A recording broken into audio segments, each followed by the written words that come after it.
Good morning from Panhandle Outdoors, America's only daily outdoor TV show.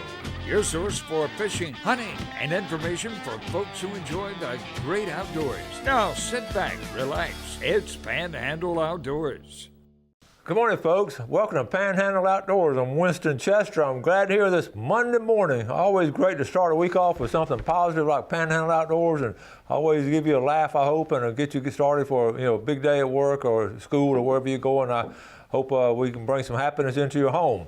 We're looking at some warm weather, really. It's going to be way up in the 60s, 68, and low of 57, and we're looking at a water temperature of 57. So not like last week, we had a cold front come through. That was cold. Our Monday moon phase, we're looking at the actual tonight. Tonight is a new moon, okay? And our full moon will be on the 20th. About 2 weeks from today will be the full moon. So it's going to be here before you know it. Remember, this is a short month here, and a lot of things will be happening, and it'll be getting out of here. Tide chart brought to us by Kent Forest Lawn. Good strong tides today. We're looking at a low tide at 6:32 this morning and a high tide at 8:53 tonight. Good tidal flow most of this week. Our marine forecast coming in about southeast, only about 4 to 5. So it'll be a pretty day to be outdoors. So take advantage of it if you can. Let's take a break. We'll come back with our special guest.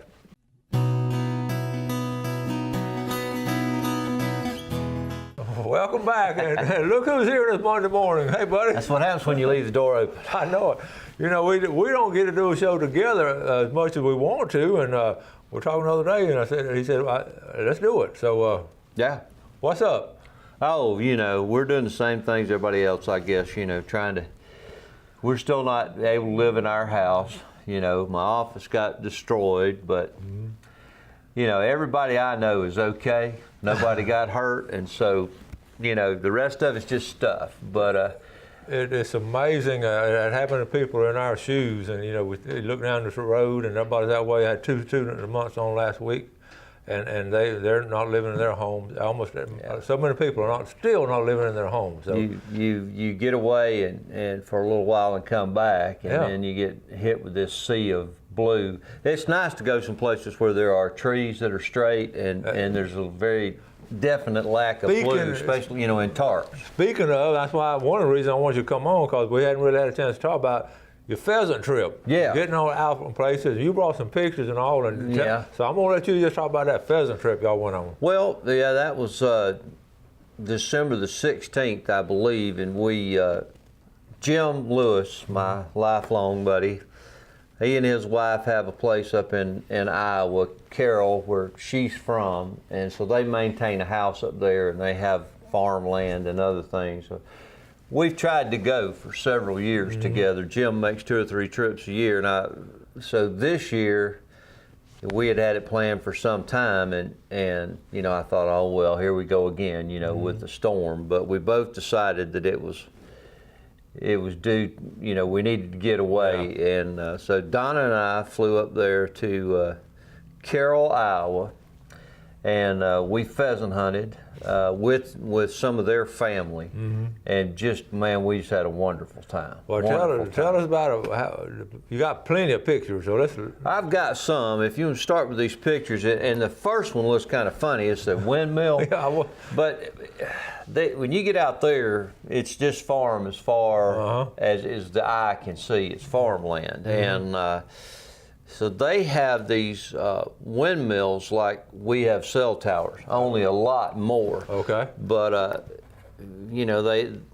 I think the way it is they lease the area to them for like 10 years, and then they share in the revenue on the power they produce. That's a good deal. The fields are just everywhere, and I was amazed. I saw them bringing some in, and you take a full-size truck bed and then an extension is how long these blades are. Whoa. They're not, you can't fit them on a semi, you have to have an extension. So it's like a piggyback, it's unbelievable. Wow. But they're everywhere up there. But this is, Donna, we're at one of the farms up there. They had some prize cattle, some cattle they compete with, and she's over there feeding them and just interested in it. But we were still snow on the ground when we were up there, and I had to take clothes to be prepared for it being below zero. As Jim, has said, well, that wind gets to blowing, it gets kind of rough up there. It gets bad in December, but we had the best break. We had no rain, no snow on the ground, but it was in the low 30s. I mean, it was just as pleasant as it could be up there. But this is an area where we were hunting around some of these heads. And this is just some of the terrain, and you can see some of those windmills out there.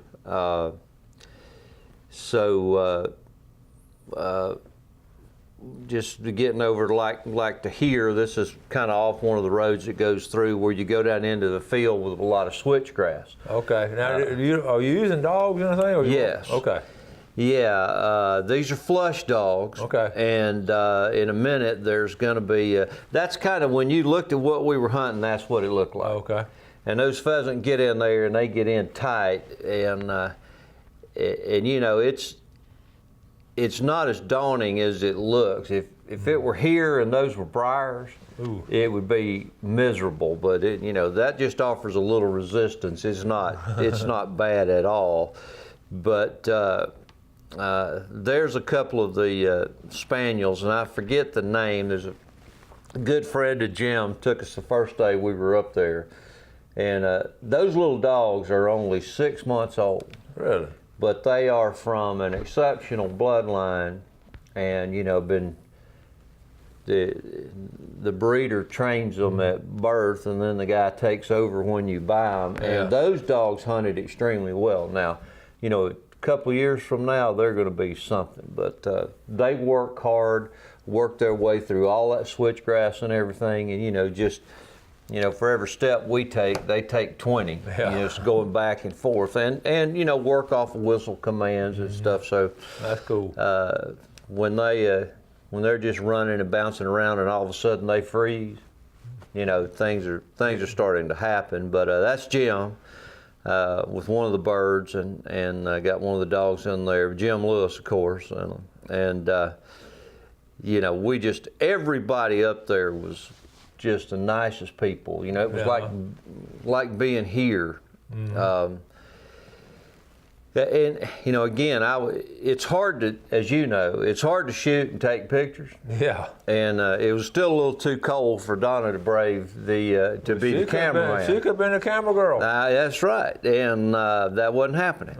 But this is Trax. Okay. He's about a year and a half, and belongs to some of their family. I mean, we hunted with family and friends. On private land. We never had to pay for a guide, but these guys were their guides. Mm-hmm. They just they have other jobs, kind of like us. Yeah. But again, the terrain really got my eye. But now that is some of the ponds there that on that property, and it's starting to thaw out, but that was completely frozen. So they had, prior to us going up there, had some really cold weather. Oh man. And it's still a lot of ice on there, which I thought was interesting. Okay. But right. So I got a few more. We got a few more. Let's take a quick break. We'll be right back and finish up on these great pictures.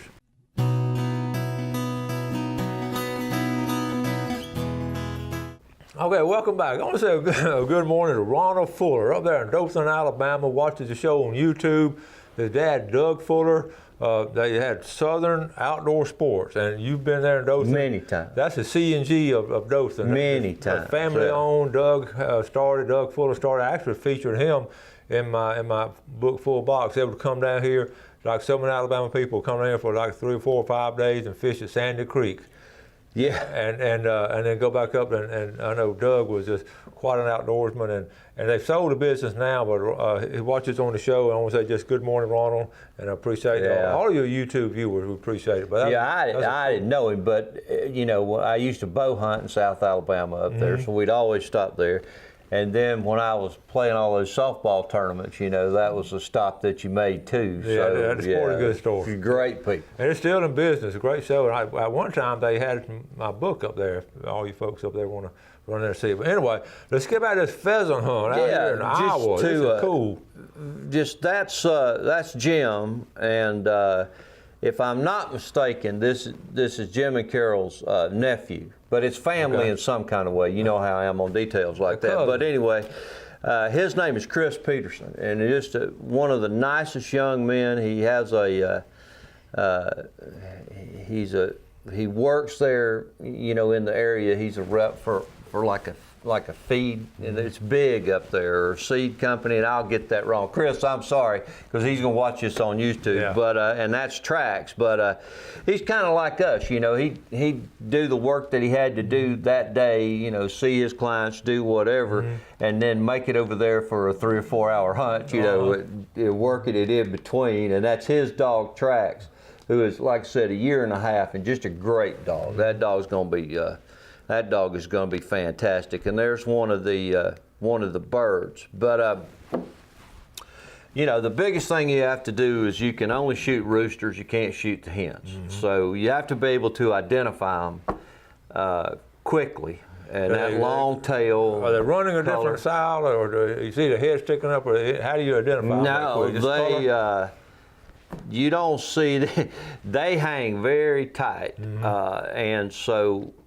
Once the dogs flush them on command, hopefully, and that's the way it happened, you know, when they rise, it's like a great big quail getting up. The only thing is you have to identify them, and the roosters have the long tail and different colorations. So you know, you're not supposed to shoot hens up there, and that's where these dogs are.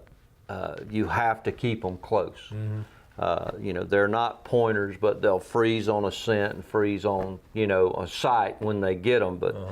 Especially, you know, in that kind of, they call it switchgrass, they just hold tight. You know, there was a couple of times even with the dogs that we walked past them, you know, the dogs had got nervous, but we had walked past, and I know the last day Chris killed one that got up between us and went back the other way. I mean, behind us, and went back the other way, and he killed him. But we had a wonderful time. It's people up there are just nice. We ate some local restaurants. We cooked there at the house some, but it sounds like a great experience. Similar to our quail hunts we have down here. Like it in a way and all. It is. You get out a good fellowship, a lot of fun with. Much like it. You cover a tremendous amount of ground down there. Yeah. Now, how do y'all clean them and cook them and all? How do they taste? They're wonderful. They're wonderful, and it's like anything else. There's several different ways to fix them. And Carol and Jim both are great cooks, you know. So, yeah, nothing like it. But cool. You know, it's just a great experience to be out there. We talk about it could be no matter what kind of hunting, duck hunting with the dogs. When a dog isn't hunting, it could be quail hunt, pheasant hunt, duck hunting, deer hunting. When those dogs are doing what they love to do, it's just special. It is. It is, and those dogs just, you know, they're just chomping at the bits to get loose out there and get after them. So you're going to try to make that an annual event? Yes. And under different circumstances now, and Jim and I have talked about this, under different circumstances, you know, he goes 3 or 4 times a year up there, and of course he has things to check on and all that, but we're definitely going to try to make a couple of trips up there. We talk about the importance of outdoorsmen, and here in the Panhandle we have so much to do, but it's so much fun going places like that. It could be going up to deer camp up in Alabama, or going quail hunt in Georgia, or up like you did. It's so much fun, or tuna trip to Louisiana, just going out there and every now and then going somewhere else. Oh yeah, and I've been fortunate, and I know that you have. You know, I've fly fished in Alaska, going on that, in Colorado, I've fly fished and hunted there, in Texas and the Carolinas, but you find the same kind of people. Yeah, you do. You may not in the city, I don't know, because I don't like to spend a lot of time there, but the guys that you go hunting with, when you go to these places, we're all the same. The outdoors have this special bond. We appreciate our great outdoors. That's true. You can tell it. And, that's true. And we're gonna take a break in a minute. We're gonna come back. We got some things coming up. We got to go down to the houseboat for long when we get a chance. We got a fly fishing trip up in Carolina, and then we got some brim fishing. We got all kinds of things to talk about. Yeah. So let's take our final break. We'll be right back. All right, welcome back. Here's my good buddy, Bill Allen. He loves outdoors as much as any of us. And I guess, let me do a fishing game time before we get to talking. Blue Water Outriggers, 11:06 to 1:06, middle of the day. Perfect time tonight, 11:30 to 1:30. We were talking, We're in the same boat. People, I think, I know, especially watching again on YouTube, it's hard to grasp what we're going through. Yeah. But you and I, neither one have done any outdoor stuff since when, basically? I went in December on this trip. Yeah. But since October, I haven't fished, haven't deer hunted on my property. Yeah. And it's just for the first time in 15 years, because when the storm hit on Wednesday, we were leaving the next day for the fall fly fishing trip in the mountains, and that's the first time in 15 years that I have missed any of the 2 trips a year. So that was very disheartening to me, my sons, and my grandsons. We haven't been to Howard's Creek on our annual camping and squirrel hunting trip because the water's so high. So the squirrels got one group of animals got a break with the squirrels. Squirrels, squirrel. But I think, you know, like in this area, deer and things too. Because I talk to a lot of guys still, and people just aren't. You know, there are too many other things on your plate right now. We've talked about it before. It'd be hard for me to go sit in a tree stand and go out and sit in my boat and fish. There's so much on my mind that I need to be doing this. If I've already done my stuff, I need to go help Joe over here. It's just, and I just can't get in the right frame of mind to do it. This week, hopefully, if it works out, Mark Cowart and I and Michael probably are going to go try to film a show, which we'll get, you know, here. But you know, I know Michael, you know, is a full-time guide, and they're catching some good fish. It's just if you get the people that are going are catching some fish. Yeah. The houseboat survived. To answer your question, it got moved a little bit, but that thing is still there. Did the wind move it, or just all the high water? I think Bill's not sure. We didn't get down, or I didn't go, but he didn't get down there for 3 or 4 days. But he went to check on it, and did it move down? Obviously, it moved down. It moved south a little bit. So that wind. Well, that thing, the way it's anchored has changed over the years several times. But you know, it's still there. There's cables on it, and I think some of them down there got a little damage. But you know, it's just. We haven't been down there. There's no point in trying to catfish. But if this water ever does come back down, well, once it's going to be tremendous. We were talking about that. I mentioned it several times last week. Exactly what you were saying. Once it starts dropping fast and all, we'll get trot lines and all. Cool. Yeah, and we've talked about it. We have talked about it several times, so believe me. Well, let's just go down there and don't do anything for the week. I know it. In our minds, we have the right, you know, we think about what we want to do and all, but it's hard to take our heart down there when we've got so much to do. I mean, there's so much on everybody's mind, and you know, it's just, it's different. Well, I look at a calendar, we are this is February, of course, you know, we're talking about sheephead fishing. Yeah. But I mentioned on Friday's fishing forecast this past Friday, we're only about 5 or 6 weeks away from Spanish mackerel running. If it runs in mid-March, we're only 5 weeks away. This weather, you know, stays like this, you know, it's going to be soon. And we always need a goal or something to look forward to, and that's something if we try to get everything finished up and all, and maybe cut loose in the springtime. Yeah. You know, it's just not natural. I try to fish once or twice a week, you know, with Greg Brudnicki or Mark or whoever, and it's, you know, Greg just got his boat back, though. He had a little damage on his boat. Yeah. Now, I still don't have power because of the damage we have. So, I mean, I've got 3 boats and a camper sitting there that I don't have any power to them, so the batteries are dead. When do you think they're going to start on your house?